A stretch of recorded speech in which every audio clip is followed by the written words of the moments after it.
I wanted to give you a few of the poems from my last shows in Chicago and end with a few from my future show this Saturday. So it'll end on love, but it'll start. So you'll get to hear things a couple times, but I get to practice. But I'll have music in the background. Anyway, the first two pieces are from my last show in Hyde Park, Sisters on a Journey. Hyde Park in Chicago. Oh wow! Which is where Barack Obama lived. That Hyde Park. Though I never saw his place. I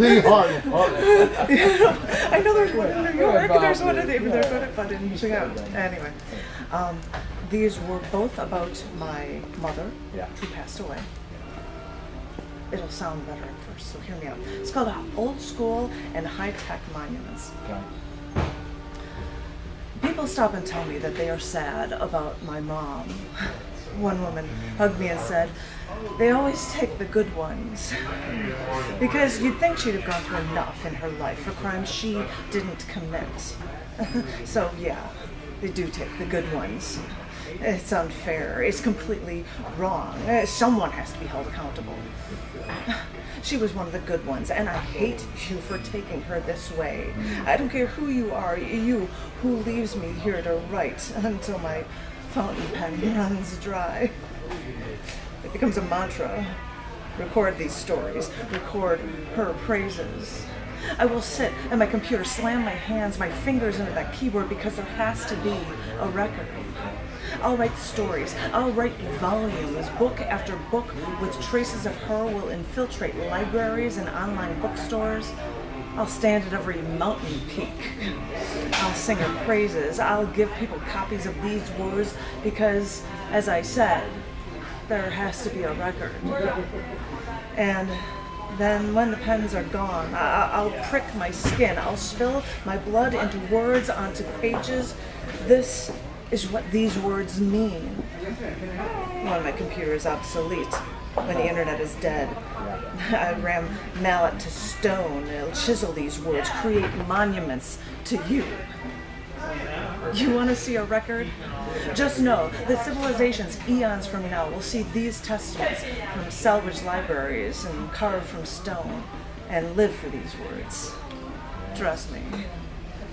We live in a world where everything speeds by at 6-second increments. The world says your youth is attention deficit disorder because we cram a billion things down their throats instantaneously. With every groundbreaking gadget, we get all that info so much faster. So, wait a minute.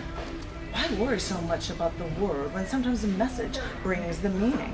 Then fine. Time to get high-tech. I can pull out my camera right now. I'll start a haiku and make it a 6-second thing and fine. Her existence makes trees take root, flowers bloom, so nature's beautiful. That sounds. Things are beautiful when you speak the truth. And hey, that could be a Twitter-like poem post too, I'm sure. So. But I'll put these writings in web pages. I'll make them free, downloadable PDF files. I'll post them on Facebook. I'll go old school and print them out in a magazine and collection books too. I'll use every resource at my disposal to blanket this planet with these words. Because, as I said, there has to be a record. When a life that beautiful comes and goes, the world needs to stand up at attention and pay their respects. Totally. True. Now they'll start to sound, this one else. I won't talk about the themes. This one's called Extinct on Planet Earth. And it's fitting because it's in books and I'm in a bookstore. Saw a slew of books for sale recently of species now extinct on planet Earth. Some books were massive volumes, like large catalogs categorizing the dead. And I heard a statistic a while ago saying a species goes extinct every 90 seconds. I mean, these books can't be up to date when so much in our world is dying so quickly. 99% of all species that have lived on Earth are gone now. When I think of all the death that precedes us, when I think of all the death that we see around us, I wonder, when a loved one dies, do they become a name that will be forgotten? maybe listed in the catalog, like all these long gone extinct species. I think of a man who told me he loved me. I think of my mother. And I wonder, is that what is left of that life? Is that it'll all be reduced to just a line of type in small print, cataloged by genome? Maybe there's a word or two beyond a name, but it's just a few words. Is that all that is left? It's gotta be more. Well, you know, the Earth wants us to forget anyway. It buries everything. We bury everything. No, the Earth buries everything. Oh, that's true. Yeah. You know, dinosaurs, after one crash and there was the iridium layer and that thing that destroyed everything. We tried to dig it all up. Oil. Oh, yippee, skippy We tried oil. to dig it all up. Yeah, we did. We did. Oh, of course we Gold. did. This is one poem that I did in my last feature at Poetry's Love Letter on the North Side in Chicago. Okay. It is, Poetry's lovely. well, that's what the open mic was called. Nice. This is called Other Souls. Called what? Other Souls. Other Souls. Other Souls litter history books. I wish I was Joan of Arc, carrying her banner in battle, giving divinely inspired advice to the men under her command. And I wish I was burned at the stake for my beliefs as the flames rose to her Roman nose. I wonder if she ever knew of her ultimate power. I wish I was on the Titanic.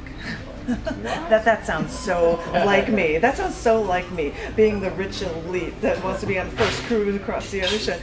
But I wish I had gone down with them. I don't care what passenger I am. The point is that people will study the disaster that I was in for centuries. Books will be written. Yep.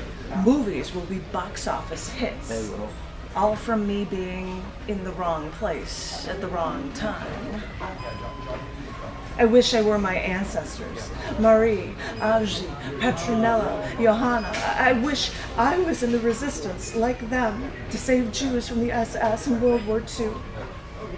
I never lived through their struggles, but I'd gladly take their place to fight for something, even if it means being killed by the Nazis. For what? For trying to save lives. I wish I was on flight 175, just another one of my trips across the country. I'm getting used to the airplanes now. It's actually becoming quite boring. It's actually a nice morning out. Come 2001, come all the damage I have seen so far in my life, maybe this would be a way to go. I haven't seen the World Trade Center since 1995. Wow, what a view this flight is giving me. Maybe I'd hear from a neighboring passenger's phone call about the hijackers. No matter. I'd see the inferno of the North Tower before I'd taken part in a big inferno myself. Some time to panic, and then, just like that, it's over. Years later, my name would be cut through metal, memorialized around the fountains for one of the tallest buildings. Yeah, it would be quick, but people would come to this New York intersection by appointment only and run their hands along the letters of my name. Yeah. All this pain, they won't forget. Other souls litter history books. Some of them may have been great. Some, as I said, may have been at the wrong place, at the wrong time. And after I've been attacked, and after I've been almost killed, what? I've pieced myself back together. I've screamed my stories from rooftops. I've etched my words into stone. And no one hears me. And if they do, no one will remember. Well, just all those heroes and heroes. Yeah. All those heroes and heroes. Never hear those praises. Nope. Because it's after the dog. I said, and if they do, Never hear those remember me. phrases. This is absolutely true. Absolutely true. So don't whisper too much like that. Well, I thought it was a good piece to read when you hear about these people and you think that, you know, that's where the point was going. So, I totally understand. And yes, I do write happy stuff too. It is possible. But if anybody has been to my house, I don't know if they remember seeing what looked like a paperback book made into a shirt or a jacket that was hanging up in my library. I had this last poem is from my last show at what used to be my open mic, my last show in Chicago. This is one of the pieces for it. And this place was at Gallery Cabaret, which is at the corner of Armitage and like Western, Western and what? Armitage. Okay. 2000 North 24th. That's where it was. So yeah, and I had to give up my mic to somebody else, and so I could continue there. But this was my last show there right before leaving, and this is one of the poems, and I wore what we sang as a paperback jacket when I read this poem, and it's called Open Book. I've put on my jacket. I've said about my work. It's the same day after day. I do my work and everything feels heavier. I don't know what is wrong with me. I'm not sick, but I know I'm not well. And I know there's got to be something I can do about this. It's become so desperate that I inject medication into me to try to make the pain go away. And I continue to work. And the weight grows stronger. Now, I know my soul. I keep things hidden, but I'm otherwise an open book. I've worn my heart on my sleeve, and even kept a tissue from when the weight was too strong. But my book fills libraries. It's a never-ending epic. And I look through these pages, and I look deep inside of me. I scan the pages. I scour the text. And it's far, and for the life of me, I can't find what ails me. And as I said, I'm an open book. So someone should be able to break the code of me and figure out me once and for all. And all I get are blank stares. Well, no one else seems to have the answers. So I continue my work until I realize that my jacket, that my book jacket, that this open book becomes the burden. And not because of what I write, but because the answers may be buried so deep in the reams of written word that no one will be able to unlock with a key and figure out what is truly me.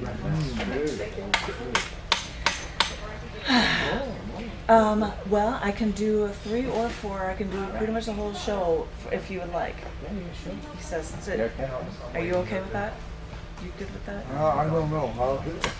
If I get real tired, I'll go. Okay, well. But, well, that means I'm going to have to do the 4 because I'm going to start with, because the theme for the feature was highest love or greatest love. I'm not tired. Well, it was all, and I said I'll pick it up for that, and because you talked about love poems, I'm going to start with this first one, and it is called Mapping the Way to True Love. I've always taken charge and led the way, but even on my own, I accomplished more than everyone else. I was invincible. I was doing so well, I quit my job as an art director in the second largest city in the States, kept paying for my Chicago apartment, and traveled around the country by car. Until I was stopped at a light, and one car slammed into me, and then another. Then I fought for my life. And this may sound very sad, and I'm telling you, it was. But this is a part of my invincible life, because doctors from other floors in the hospital read my record and called me Miracle Girl because of my miraculous recovery. But this was the first time in my invincible life that I had ever felt alone, because the one thing missing from my invincible life was true love. You know the kind, because in this hectic world we lead, it's next to impossible to find their philosophical equal. So now, because I'm a journalist, forced to take the train because my car was totaled, I'd ask passengers questions. Tell me something about yourself. Because my life was almost taken away. I wanted to learn everything about life I could. Yeah. At least I could live vicariously in life. Tell me something about yourself. I'm not square. And one man answered in the cold of January while I kept myself covered in a coat, hat, scarf, gloves. And he asked me what book I was currently reading. I said a philosopher's name. He said he knew their writing and that he had read their novels. Then he started mentioning their nonfiction books. Then he even said that he read a lexicon of their philosophy. And I stopped him. You're telling me you read a dictionary? He said, yes, and the information comes quite in handy in his life. And on our first date, we talked about philosophy more than half the night when not asking each other vague, tell me about yourself questions. And though we had only known each other for 2 weeks when Valentine's Day came, he'd decided to give me an expansive map of the United States because I had just traveled it. He carried this large tube to his work on Valentine's Day. A coworker saw it, inquired. When he said he was giving his girl a map for Valentine's Day, the coworker laughed. She'll hate that. Women want chocolate and flowers, he said. But when I got that map, I asked if it was okay if I kept it curled up until we had a home for it. When I look up in my office, I see that map on my wall. And when I walk out of my office, I see a wall displaying his guitars. He likes that I wanted to display his music, and he likes that I'm a creative person with an engineering side because he's an engineering person with a creative side. But that shouldn't surprise him. And it shouldn't surprise him that we were engaged 4 times longer than we dated. Yes, our dating was accelerated because not many people talk philosophy on their first date. And not many people realize, even before they start dating, that they can't be without the other. Because now that we found each other, we want to lock hands and scour those maps because we want to see every part of the world together. Because when you get to this point, celebrating alone isn't celebrating, and living alone isn't living when you could be with your one true love. That's wonderful. I said that it'll get better. This game. And I thought for this thing there are many things that it doesn't have to be a person. So I went to a more nature feel, and this one is called Years, Centuries, Eons. Scouring this land, searching for meaning, I've traversed the roads to see innate beauty of how this earth came together. Discovering this rocky terrain, caressing the smooth lava beds, studying the variations of color in the rainforests as bamboo stalks has touched my soul deeply. Years, centuries, eons have shifted the plates beneath us. When I left the plains of Chicago, I traversed the Appalachians and then skydove with the Grand Tetons. But waiting to visit some places till it wasn't tourist season was the smartest way to go, because that way you had no one nearby when I walked along the ridges of the Grand Canyon, screamed into the caverns to no one, before I climbed into the orange depths of Bryce Canyon, a rocky range that's eternally a vibrant sunset. Walked miles off beaten paths at Arches National Park until I could see for miles there was no one. And all that time, there was only one bird. No people. No planes. Just peace. It took years, centuries, eons for nature to create these majestic, intoxicating, breathtaking places that seem like works of art. But this is just how the world works, how it became the wondrous thing we see today. You might think, no, it can't be that good, not touched by the hand of man. But you've got it all wrong. It is possible to utterly, deeply, completely fall in love with the world, wholly, with every fiber of your being. You can adore, idolize this creation if you let nature take its course. Yeah, that's true. I like that. Yeah, that's true. See, I had to figure out all the things that you can so appreciate, and I had to do this one. This is a Zenith of the night sky. We were sitting outside, looking at the night sky. There were no towns around us for at least 40 miles, and there was not a single cloud in the sky. It was absolutely amazing. You could see the Milky Way very clearly. You could easily see so many constellations. I've never seen that many stars in my life. After staring at the zenith of the night sky for a while, someone finally spoke. Looking up at these stars, doesn't it make you feel so insignificant? No. My eyes must have been saucers looking up at this night sky with a grin I couldn't remove from my face. Not at all. I could never think that. How could you not? He asked. And I told him that I can't look at my life as insignificant. If I did, I wouldn't want to excel in life, and I'd have no reason to continue. Because the line, doesn't it make you feel so insignificant, makes it sound like it should be followed by, doesn't it make you feel so worthless? And I cannot function that way. The night sky is so inherently beautiful. The night sky is so aesthetically pleasing. I look at these stars and I fall in love. I look at these stars and think that this is science. We can learn from this. I love to see the constancy of the stars in the night sky. And these stars were the same stars that I saw when I was a child, in my lifelong love of astronomy. I love the understanding we gain about our world by studying other planets and stars and galaxies. Francis, your advisory. Francis, your advisory. And I love the fact that I am on one of those planets, and that I have this ability, this unique opportunity to be a part of this scientific love affair. But then it occurred to me, traveling around the Earth to see the sights is one thing, but what about up there? And now I know I can't afford a flight to outer space, but why not take a trek toward the Arctic Circle and see the Aurora Borealis?